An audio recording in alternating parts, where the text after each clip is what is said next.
Selamat malam, saudara. Usai bertemu Presiden Tiongkok, Presiden Amerika Serikat Donald Trump mengindikasikan bisa kembali menyerang Iran setelah menolak proposal terbaru Iran yang masih menyinggung kepemilikan uranium. Di sisi lain, Iran menyatakan sikap Amerika yang selalu bertentangan menyulitkan proses perundingan. Lalu bagaimana pertemuan yang berlangsung sekian lama ini bisa berpengaruh terhadap nasib perang di Iran? Kami juga mencermati jelang rangkaian ibadah haji serta imbauan Kementerian Haji dan Umroh agar jamaah calon haji berhati-hati dalam mengambil foto maupun video di Tanah Suci. Hari ini 16 Mei 2026, saya Tifa Solesa. Selamat datang di Sapa Indonesia Malam.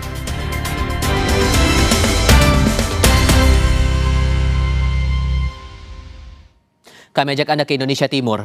Perang suku pecah di Jayawijaya, Papua Pegunungan menyebabkan puluhan rumah dibakar.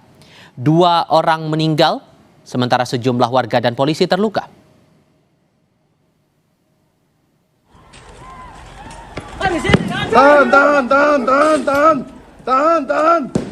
Tahan. Polisi terpaksa menembakkan gas air mata untuk membubarkan perang 2 suku. 2 kelompok warga dari suku Lani dan suku Kurima terlibat perang di distrik Woma, Jayawijaya, Papua Pegunungan Jumat siang. Polisi bilang bentrok dipicu persoalan denda adat atas kasus kecelakaan lalu lintas. Sudah jam 7 masuk Eke. Jadi keluarga di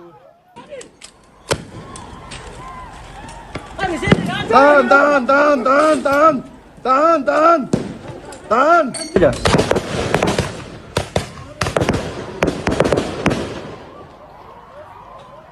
Kita tidak ke Brimob aja.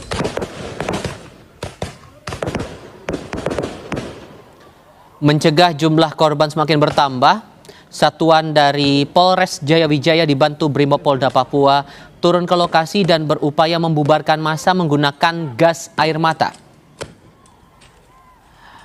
Aparat gabungan TNI Polri juga menyekat sejumlah titik agar bentrok tidak meluas, serta berkoordinasi dengan tokoh adat, tokoh agama, dan pemerintah daerah setempat agar bisa menghentikan perang.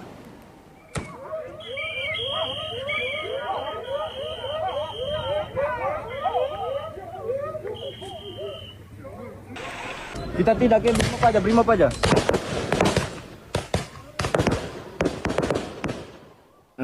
Atas perintah Bapak Kapolda, Satbrimopolda Papua telah menyiapkan 3 SSK standby untuk melihat perkembangan situasi lebih lanjut. Memang situasinya di lokasi kita harus melakukan pendataan benar-benar supaya juga menjaga keselamatan personil yang ada di sana, karena dari konflik tersebut ada beberapa personil juga yang terdampak, dalam hal ini kena luka.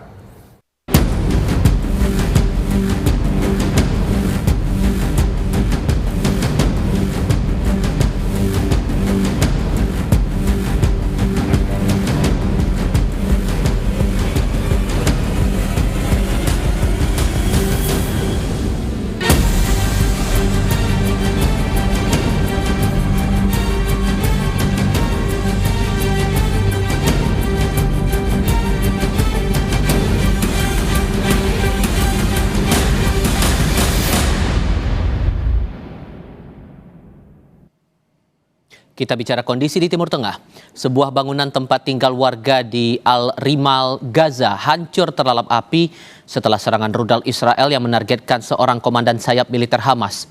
Warga kecewa karena serangan terjadi di tengah gencatan senjata Israel dan Hamas.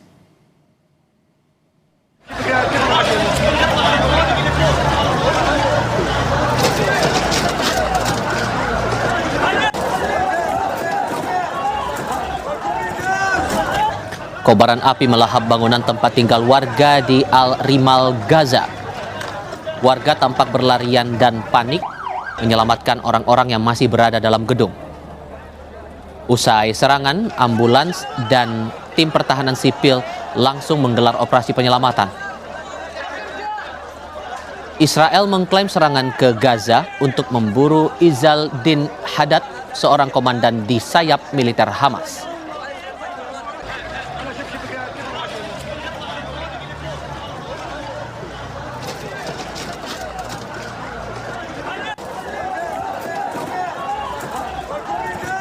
الاحتلال الإسرائيلي استهدف هذه البناية بشكل مباشر بعدد من الصواريخ. البناية مأهولة بشكل كبير بالمدنيين، تحدث على كل شقة سكنية، كل طابق يوجد فيه عدد من الشقق مأهولة بالمواطنين، تم استهدافهم دون سابق انذار، دون تحذير، دون أي تنبيه. وبالتالي نحن نتحدث على عدد من الشهداء، نتحدث على عدد كبير من الجرحى، عدد كبير من النازحين الذين خرجوا من هذه البناية إلى المجهول. وحتى اللحظة النيران مشتعلة بالبناية، تحاول الطواقم قدر المستطاع بالإمكانيات المتاحة أن تخمد النيران وتنتشل الشهداء من تحت الأنقاض في تلك المكان.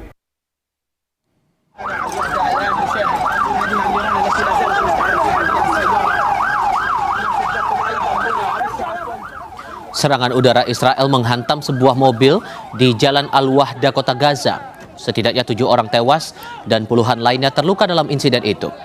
Rekaman video menunjukkan ambulans dan warga berkumpul di sekitar kobaran api saat petugas berupaya memadamkan api.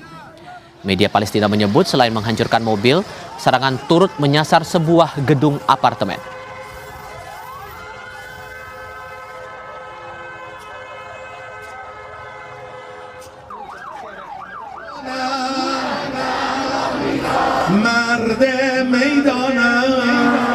Kita bergeser ke Iran. Menghadapi kemungkinan dialog negosiasi yang berpotensi berujung buntu, warga Iran kembali menggelar aksi dukungan untuk angkatan bersenjata Iran bersiap menghadapi perang dengan Amerika Serikat dan Israel.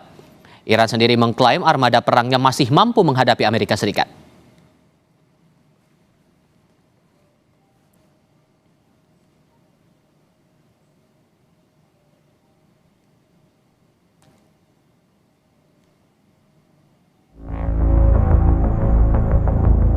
Presiden Amerika Serikat Donald Trump memberi sinyal kemungkinan kembali menyerang Iran tepat setelah bertemu dengan Presiden Tiongkok Xi Jinping Jumat lalu. Trump lagi-lagi menolak proposal Iran yang ia klaim masih mencantumkan kepemilikan uranium dan program nuklir. Trump ingin Iran menghentikan program senjata nuklirnya hingga 20 tahun. On a certain hour, a certain day, the bombing is going to start. I don't want to say that. I can only say that Iran, I can say this with very, very strong conviction, Iran will never have a nuclear weapon. Not going to happen. Have you rejected the latest proposal from Iran, or where does that stand? Well, I looked at it, and if I don't like the first sentence, I just throw it away. An unacceptable sentence. Because they fully agreed, no nuclear, and if they have any nuclear of any form, I don't read the rest of it. 20 years is not... Menanggapi penolakan Trump atas proposal kesepakatan, Menteri Luar Negeri Iran Abbas Araghchi kembali menyinggung inkonsistensi Amerika Serikat. Araghchi bilang, Amerika Serikat seringkali menyampaikan keterangan dan sikap kontradiktif yang jadi kendala utama negosiasi. Oleh karenanya, Iran tidak bisa mempercayai Amerika Serikat. یکی از مشکلات این هست که پیام‌های متضاد سخنان متضاد و گزافه‌گویی‌های غیر منطقی زیاد از طرف آمریکایی‌ها گفته میشه که مخالف هر گونه مسیر مذاکراتی و مسیر دیپلماسی هست.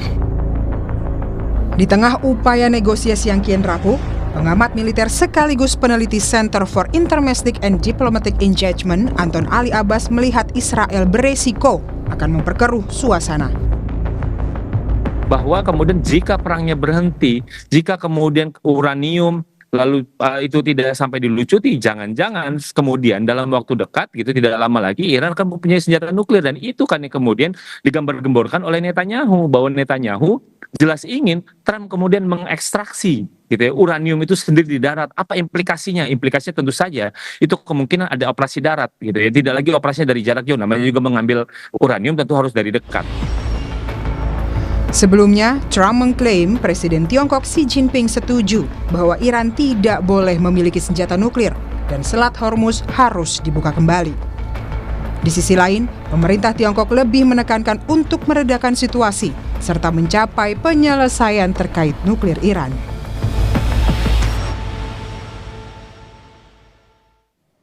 Saat ini lewat pukul 3 sore waktu Tehran, Iran, Presiden Amerika Serikat Donald Trump bertemu Presiden Tiongkok Xi Jinping. Sementara Menteri Luar Negeri Iran Abbas Araghchi bertemu dengan Menteri Luar Negeri Rusia. Bagaimana sejumlah pertemuan ini bisa berpengaruh terhadap nasib perang Iran?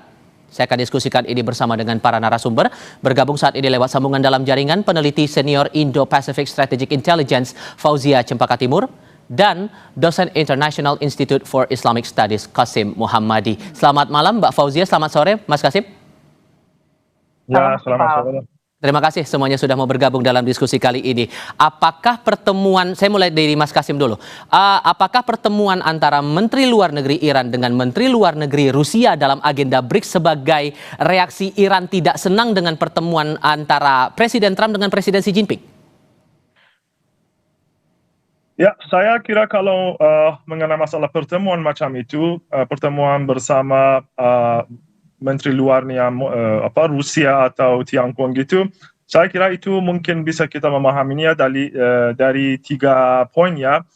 Pertama masalah masalah politiknya dan kebijaksanaan kemitraan di antara dua negara itu Iran dan Rusia. Pasti kemitraannya Iran dan Rusia itu panjang sekali dan beberapa hari ke depan akan satu rancangan resolusi akan dibahas di PBB mengenai masalah perang Iran itu yang diberikan oleh Bahrain, dan saya kira itu adalah salah satu pembahasan yang pasti akan dibahas dengan Rusia. Kali kemarinnya resolusi itu diveto oleh China dan juga Rusia, dan saya kira kalau kali ini juga itu akan diveto oleh mereka. Itu satu. Kedua, masalah persahabatan dan kerjasama ekonominya Iran dan Rusia. Sebagaimana yang ketahui pemirsa terhormat, sekarang Iran itu berada di bawah blokade oleh Amerika Serikat, walaupun blokade itu tidak begitu mempengaruhi keekonomian Iran, tapi masih ada sebagian tekanan yang Iran mungkin mau temukan jalan keluar dari tekanan macam itu.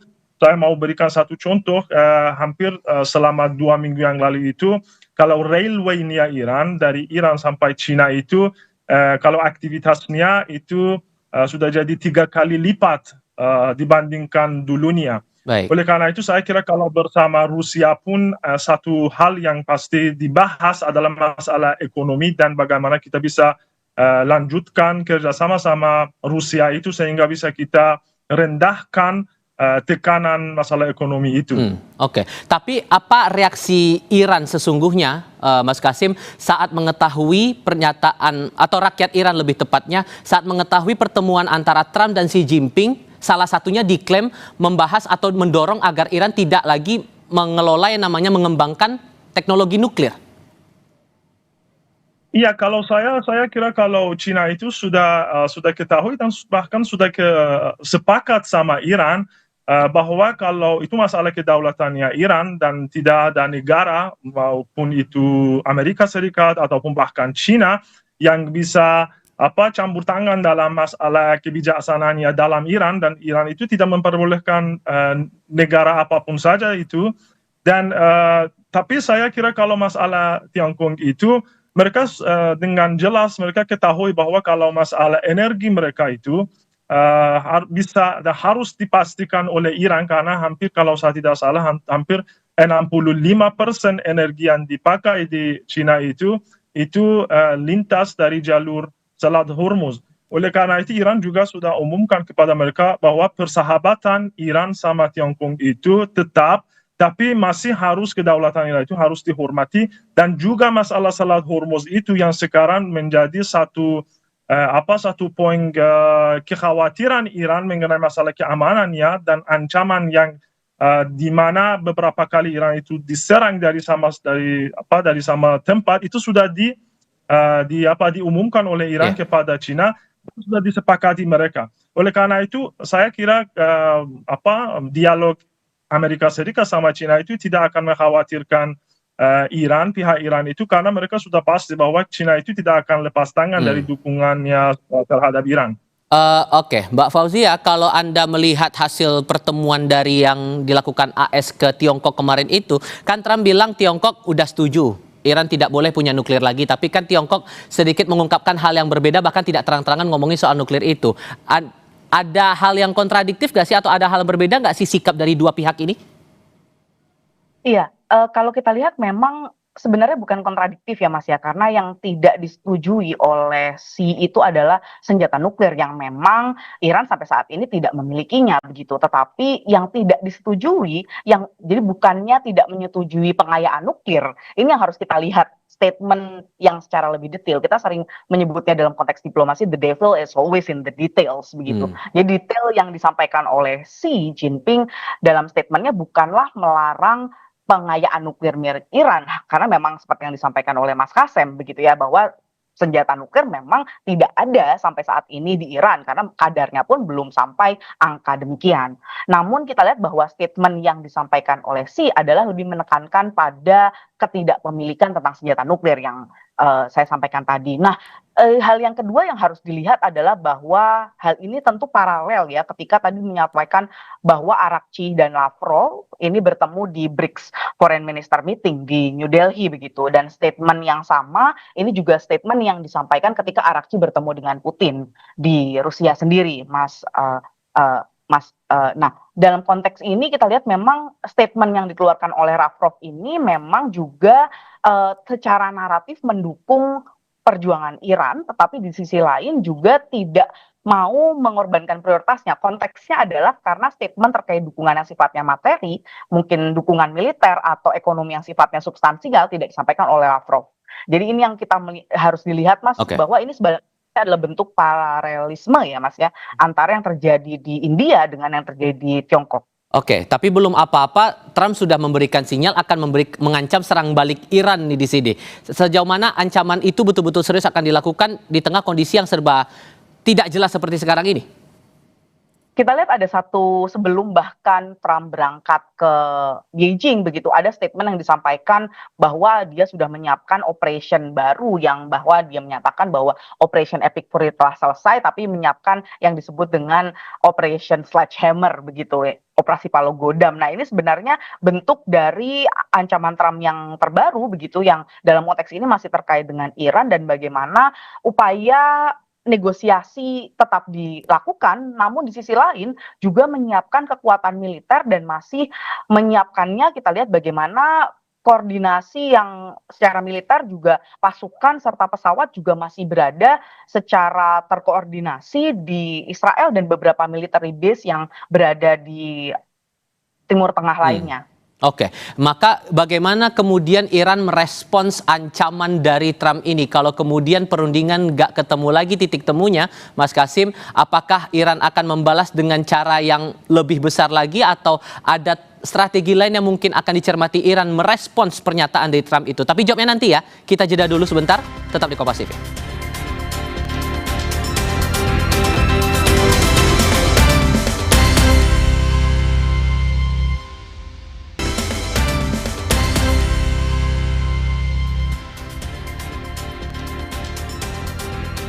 Mas Kasim dan Mbak Fauzia, sebelum kita lanjutkan diskusi, kita coba simak dulu pernyataan dari Menteri Luar Negeri Iran Abbas Araghchi yang terakhir kali menyampaikan negaranya tidak takut menghadapi ancaman asing. Saat berbicara kepada wartawan di New Delhi, India, selama pertemuan Menteri Luar Negeri BRICS, Araghchi menjelaskan Iran sudah terbiasa dengan tekanan dan ancaman. Ia juga menambahkan semakin banyak mereka mengancam, semakin mereka akan gagal.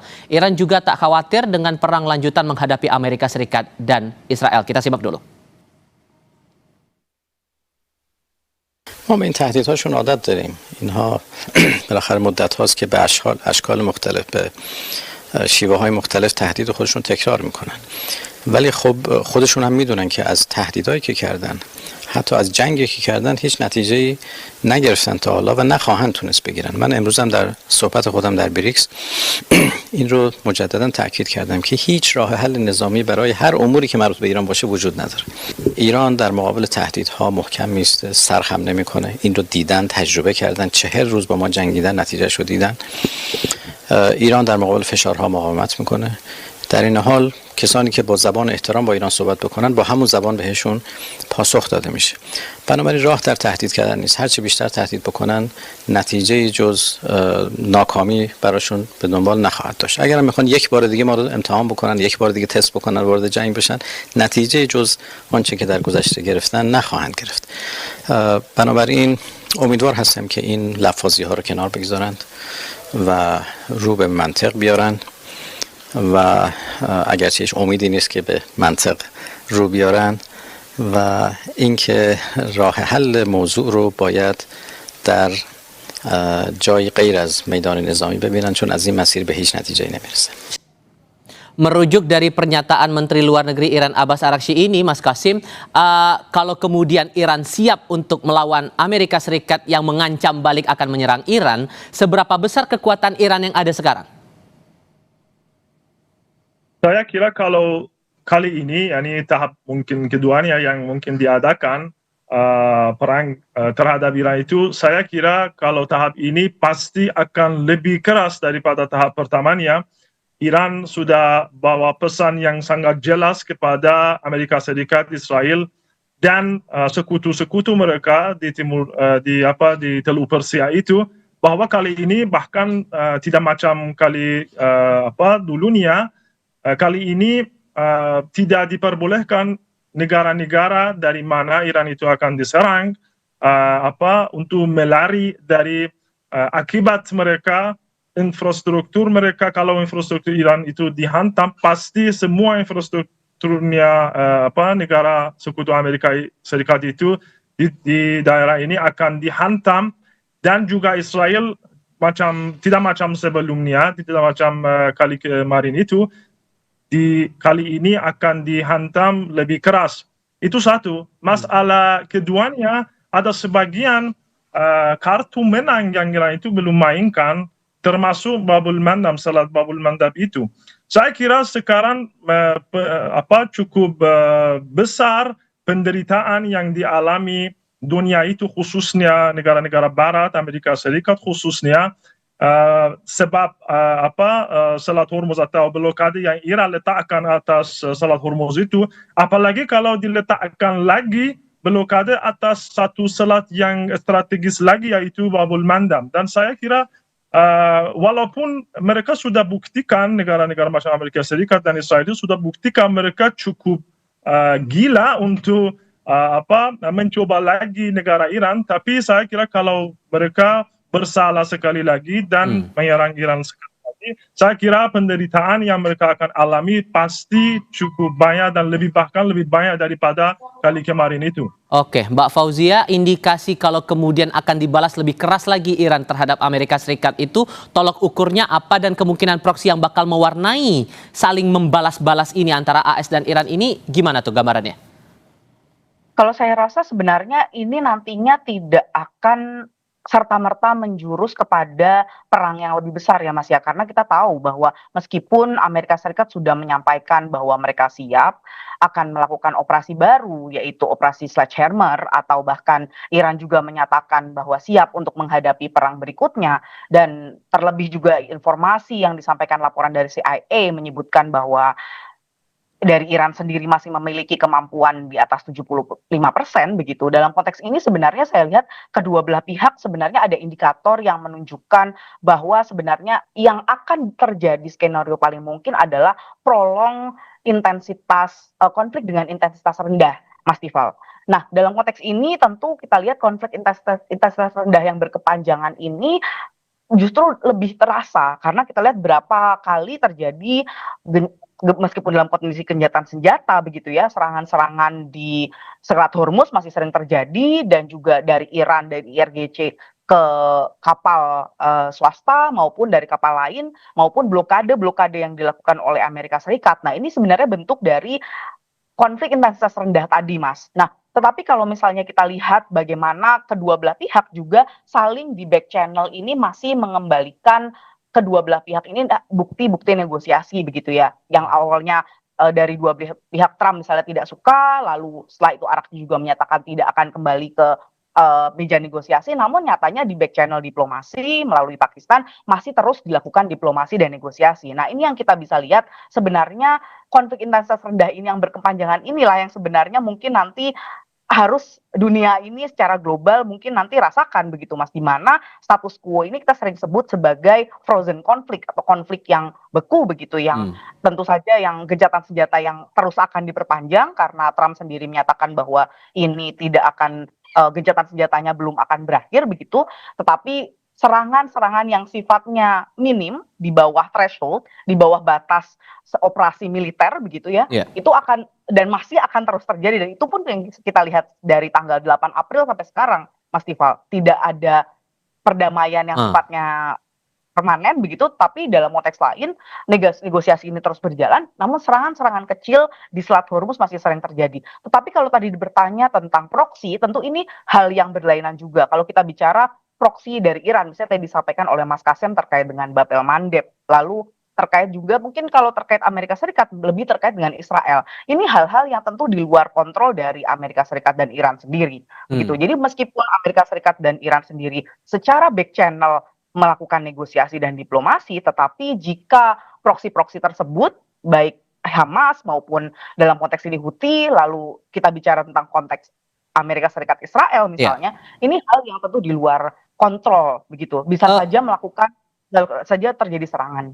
Sederhananya Mbak, dengan jawaban singkat, kalau kita lihat Iran sudah bertemu dengan Tiongkok juga dan terakhir bertemu dengan Rusia, apakah jangan-jangan Tiongkok dan Rusia ini juga akan terlibat kalau konteksnya akan jangka panjang yang prolong yang Anda jelaskan itu tadi?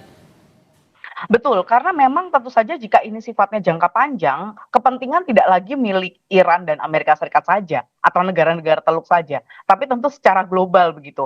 Dan tidak hanya ekonomi saja, tentu saja kita tahu bahwa ini akan berdampak secara permanen pada banyak hal begitu ya Mas ya, terutama terkait dengan pangan dan isu-isu lainnya begitu Mas. Jadi tentu saja ini akan menjadi concern yang sangat besar. Tapi yang harus kita note adalah bahwa sampai saat ini meskipun sudah kembali dari Beijing, Trump belum ada statement yang nyata, terutama statement final statement yang dikeluarkan oleh Xi Jinping terkait dengan Iran sendiri. Bahkan tidak ada kata Iran dalam final statement yang dikeluarkan Xi Jinping pasca bertemu dengan Trump. Nah, ini yang harus kita juga note, Mas Tifal.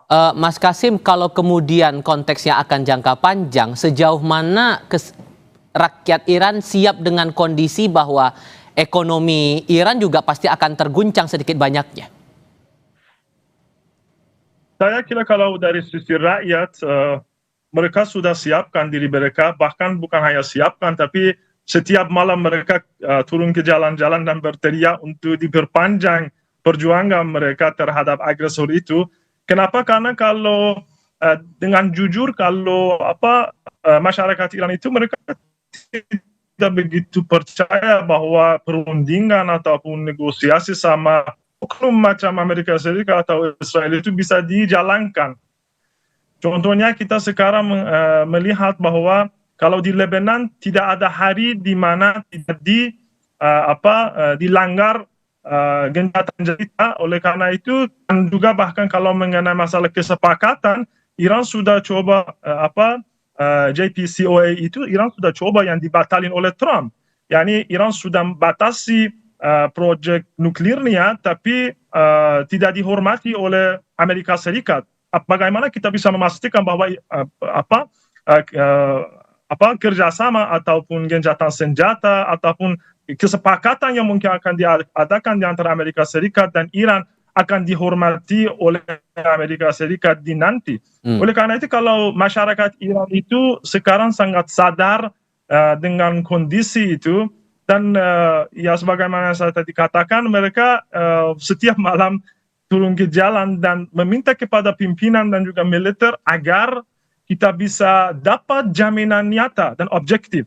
Jaminan yang atas kertas dan tangan orang ini atau negara itu belum menjamin keamanan Iran. Yang menjamin keamanan Iran itu adalah jaminan nyata, yaitu saya kira pertama masalah militernya Iran, dan kedua adalah masalah Selat Hormuz. Oleh karena itu saya kira masyarakat tidak akan lepas tangan dari dua hal itu. Baik, Mas Kasim, Mbak Fauzia, terima kasih banyak sudah mau berdiskusi bersama kali ini. Saya selalu untuk Anda berdua, selamat sore. Mas Kasim, selamat malam untuk Anda, Mbak Fauzia. Selamat malam, Mbak Mustifal. Liputan haji akan hadir untuk Anda sebentar lagi. Kementerian Haji dan Umroh mengingatkan jamaah haji Indonesia agar tidak sembarangan mengambil foto dan video selama beraktivitas di Tanah Suci.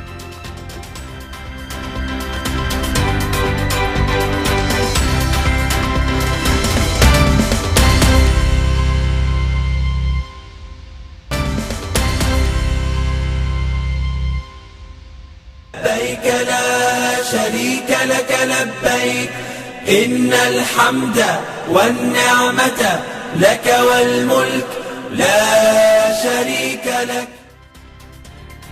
Sejumlah jemaah haji di Mekah mulai melakukan ibadah umrah sunnah sambil menunggu puncak haji tiba. Seperti apa aktivitas ibadah umrah sunnah jemaah haji Indonesia? Kita simak laporan jurnalis Kompas TV Sofyan Hartanto yang tergabung dalam Media Center Haji 2026. Ya saudara, salah satu syarat untuk umroh adalah mengambil mikot atau mengambil titik awal dalam beribadah. Nah, jika sudah berada di Mekah, salah satu titik awal ibadah umroh bisa melalui wilayah Tan'im ini, tepatnya di Masjid Aisyah di belakang saya. Masjid ini berjarak sekitar 5 hingga 7,5 km. Lokasi ini merupakan tempat mikot terdekat bagi jemaah umroh yang sudah berada di Mekah atau mukimin dengan waktu tempuh sekitar 15 menit menggunakan kendaraan. Biasanya jemaah haji Indonesia yang ingin melakukan umroh sunnah juga melakukan mikot di masjid ini. Saat tiba di mikot atau batas waktu, jemaah wajib berniat ihram dan disunahkan mandi, berpakaian ihram serta sholat sunnah 2 rakaat. Jangan lupa untuk mengucapkan niat umroh, yakni labbaik Allahumma umratan. Sejak niat diucapkan, larangan ihram berlaku dan jemaah disunahkan memperbanyak bacaan talbiyah hingga tiba di Masjidil Haram. Di sini saya juga bersama jemaah haji Indonesia yang melakukan umroh sunnah. Mereka melakukan umroh sunnah sambil menunggu puncak Armusna tiba. Namun, Kementerian Haji dan Umroh Republik Indonesia mengimbau jemaah untuk menjaga kesehatan dalam beribadah agar nantinya pada saat puncak Armusna tiba, jemaah bisa menjalankan ibadah dengan baik dan lancar. Walaupun Tan'im ini dekat sebagai tempat mikot, tetap harus memperhatikan kesehatan, memperhatikan kondisi tubuh, sehingga kita tidak bolak-balik untuk melaksanakan umroh sunnah dan mengambil mikot di sini. Tetapi tetap untuk sampai dari sini ke haram dengan kondisi yang padat membutuhkan waktu yang cukup lama, sehingga daya tahan tubuh dari seluruh jemaah juga harus diperhatikan. Ya, memperbanyak ibadah di Tanah Suci ini memang dianjurkan. Namun kita tetap harus bisa menjaga kesehatan kita sampai puncak Armusna nanti tiba. Sofyan Hartanto, Kompas TV, Mekah, Arab Saudi. Wakil Menteri Haji dan Umroh Dhanil Anzar Simanjuntak mengingatkan jamaah haji Indonesia tidak sembarangan mengambil foto dan video selama beraktivitas di Tanah Suci. Jamaah haji Indonesia diminta untuk mematuhi aturan pemerintah Arab Saudi, utamanya terkait larangan dokumentasi fasilitas vital dan kegiatan tertentu. Dhanil bilang larangan tersebut perlu menjadi perhatian serius bagi seluruh jamaah haji Indonesia agar tidak menimbulkan masalah selama menjalankan ibadah haji. Jamaah haji Indonesia diharapkan bisa lebih bijak menggunakan telepon genggam mereka ketika berada di Tanah Suci.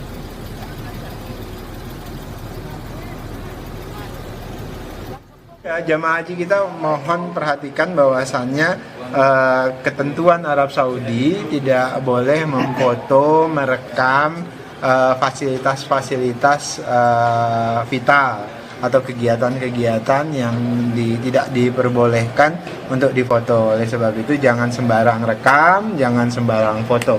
Itu wanti-wanti kita sejak awal. Sampai dengan diperingatkan. Tapi yang jelas sampai dengan hari ini kita minta supaya jamaah jangan sembarangan memfoto dan memvideokan. لا شريك لك لبيك إن الحمد والنعمة لك والملك لا شريك لك. Presiden Prabowo Subianto merespons nilai tukar rupiah yang melemah terhadap dolar Amerika Serikat. Ia bilang masyarakat di desa tidak terlalu terpengaruh dengan naiknya dolar. Lengkapnya sebentar lagi.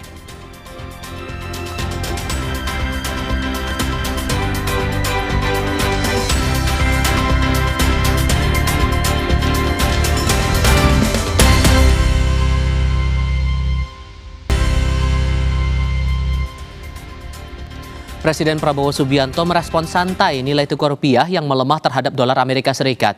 Prabowo bilang masyarakat di desa tidak terlalu terpengaruh dengan naiknya dolar. Hal ini disampaikan Presiden di tengah sambutan peresmian operasional Koperasi Desa Merah Putih di Nganjuk, Jawa Timur.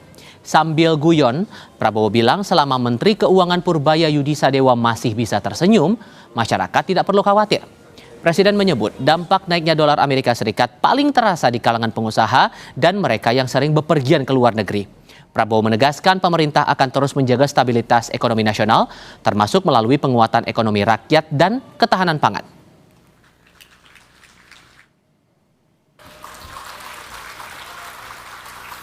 Selama Purbaya bisa senyum, tenang aja, nggak usah khawatir itu.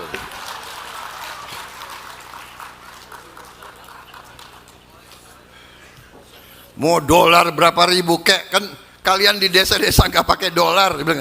Yang pusing yang itu, yang suka keluar negeri. Ayo, siapa ini? Mbak Titi ini pusing ini.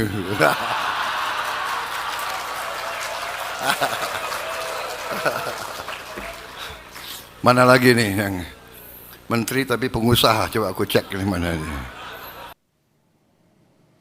Saudara, ex-Mendikbudristek Nadiem Makarim dituntut 18 tahun penjara atas dugaan korupsi pengadaan laptop Chromebook dan Chrome Device Management. Nadiem mengaku terkejut dan kecewa dengan tuntutan yang dibacakan jaksa penuntut umum terhadap dirinya.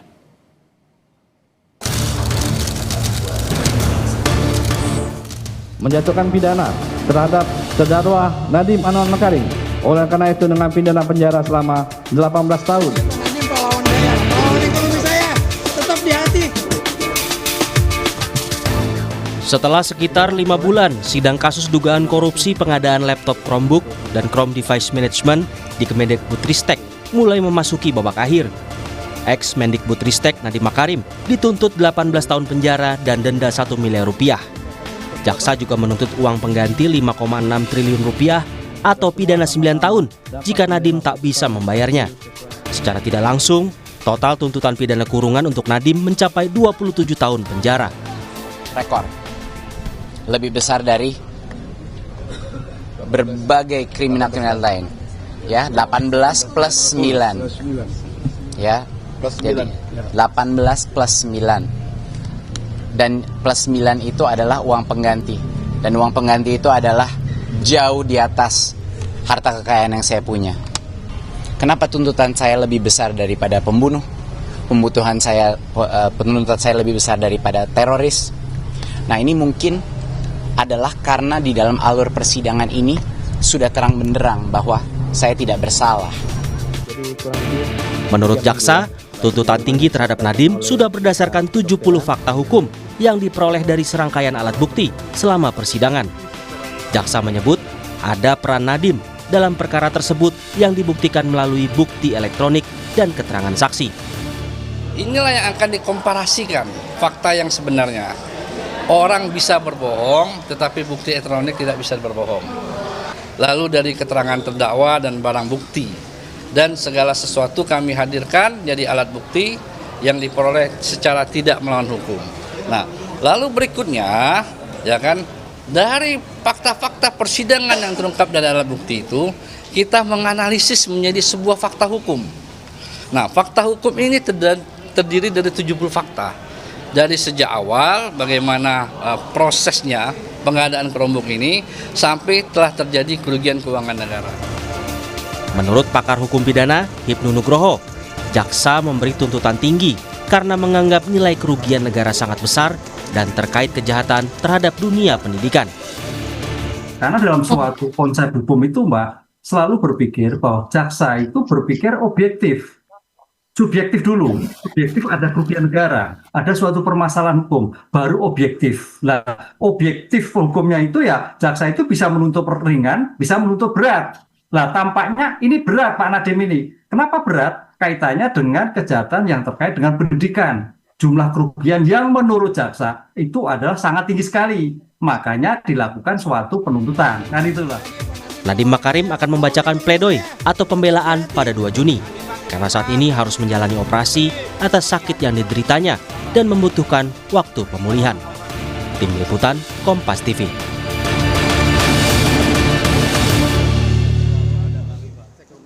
Menanggapi maraknya rencana pemutaran film dokumenter Pesta Babi di sejumlah wilayah di Papua, Kapendam 17 Cendrawasih menegaskan setiap karya film yang dipertontonkan secara luas kepada publik wajib mengikuti ketentuan yang diatur dalam Undang-Undang Perfilman dan sudah lulus sensor.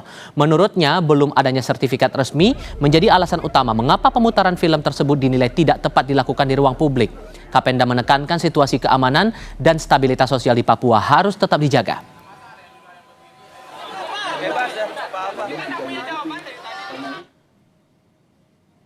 Lewat pernyataan tertulis, Kapendam 17 Cendrawasih Kolonel Infantri Tri Purwanto mengajak masyarakat untuk cerdas dalam memilah informasi. Konten yang tidak melalui proses sensor resmi dikhawatirkan membawa narasi yang tidak berimbang dan berpotensi memicu distorsi informasi di tengah masyarakat. Ia menambahkan jangan sampai narasi-narasi sepihak membenturkan masyarakat dengan program-program strategis pemerintah yang sejatinya bertujuan untuk meningkatkan kesejahteraan di tanah Papua.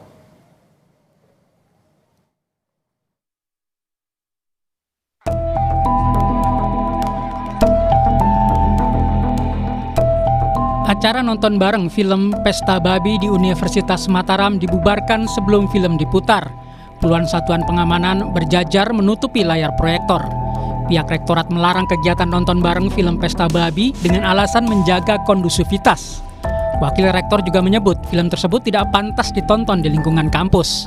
Aksi pembubaran ini mendapat protes dari peserta nobar. Untuk menjaga kondusivitas, sebaiknya film ini jangan ditonton. Saya tidak mengutarakan alasannya, mestinya kalian tahu sendiri. Saya tidak memberi alasannya. Intinya untuk menjaga kondusivitas demi persatuan dan kesatuan bangsa kita dan demi supaya tidak ada ketersinggungan antara kita dengan siapapun. Di Benteng Oranye Ternate, Maluku Utara, kegiatan serupa juga dibubarkan. Pembubaran nobar dan diskusi dipimpin langsung oleh Dandim 1501 Ternate. Acara ini dinilai mengangkat isu sensitif dan berpotensi memicu konflik di kalangan masyarakat. Yang saya soroti adalah tentang judulnya yang provokatif, bannernya yang provokatif. Itu saja. Oke, kita lepas judulnya, tapi kita main isinya soal lingkungan ya. Oke, tapi di dalamnya ada TNI gimana kira-kira? Kita singgung soal itu, kita diskusi rasional ya, tidak ada kesinggungan. Oke. Nah, bisa terima tidak? Ya sudah, yang penting ini soal diskusi. Kalau mau diskusi silakan diskusi. Saya tidak akan mencampur tentang diskusi. Di Sumbawa Barat, nobar yang digelar di Sekretariat HMI juga dibubarkan aparat Kodim, Satuan Polisi Pamung Praja dan warga Kelurahan Bartong, Taliwang, Sumbawa Barat. Aksi pembubaran ini mendapat protes dari peserta nobar. Perdebatan pun memanas, bahkan penyelenggara meminta aparat Kodim memfasilitasi nobar Pesta Babi di kantor Kodim. Tentu kami sangat menyayangkan adanya pembubaran yang dilakukan oleh aparat terhadap agenda nobar yang kami laksanakan di Sekretariat HMI.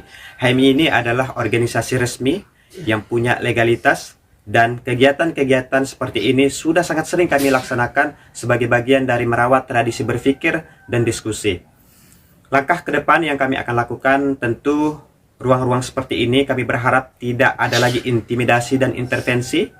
Bahkan per hari ini, Menteri Koordinator Hukum, HAM, Imigrasi dan Pemasyarakatan, juga Menteri Hak Asasi Manusia, Bang Yusril Ihza Mahendra dan Natalius Pigai menyatakan bahwa sampai dengan hari ini tidak ada pelarangan atas nobar film dokumenter Pesta Babi. Merespon pembubaran kegiatan nobar di beberapa daerah oleh aparat, pemerintah menegaskan tidak pernah melarang nonton bareng atau nobar film dokumenter Pesta Babi. Menteri Yusril Ihza Mahendra menyatakan tidak ada arahan dari pemerintah untuk membubarkan acara tersebut. Tidak semua kampus melarang pemutaran film dokumenter tersebut. Di Universitas Mataram dan UIN Mataram Lombok, nobar film itu dilarang karena persoalan prosedur administratif saja. Sementara di kampus lain di Bandung dan Sukabumi, nobar film tersebut berjalan tanpa halangan apapun. Melihat pola demikian, pembubaran nobar film Pesta Babi bukan arahan dari pemerintah ataupun aparat penegak hukum yang biasanya terpusat, kata Yusril kepada Kompas TV. Anggota Komisi 1 DPR TB Hasanuddin menyebut, tindakan pembubaran dianggap bertentangan dengan tugas pokok yang diatur dalam Undang-Undang TNI. Soal substansi, TB Hasanuddin menilai tidak ada hal sensitif yang termuat dalam film Pesta Babi. Justru ada nilai positif bisa dipetik dalam film tersebut. Jadi saya melihatnya ada nilai positif, bahwa ada nilai koreksinya dalam artian kritis, ya enggak apa-apa, ya, biar masyarakat tahu. Saya melihat dari sisi itu mungkin perlu juga dari pihak pemerintah memberikan penjelasan. Film Pesta Babi bercerita tentang eksploitasi lingkungan khususnya di Papua. Pemerintah dapat menjadikan kritik dalam film itu sebagai bahan evaluasi terhadap pelaksanaan proyek di lapangan. Tim Liputan Kompas TV. Saudara, terima kasih Anda telah menyaksikan Sapa Indonesia malam kali ini. Perbarui terus informasi Anda di Kompas TV dengan 3 botol air mineral 700 ml yang setara dengan 2 liter air untuk 1 hari penuh kesejukan. Selanjutnya ada berita utama bersama Elgin Fridianto dan Cindy Permadi. Saya Tifa Solesa pamit. Selamat malam minggu. Sampai jumpa lagi.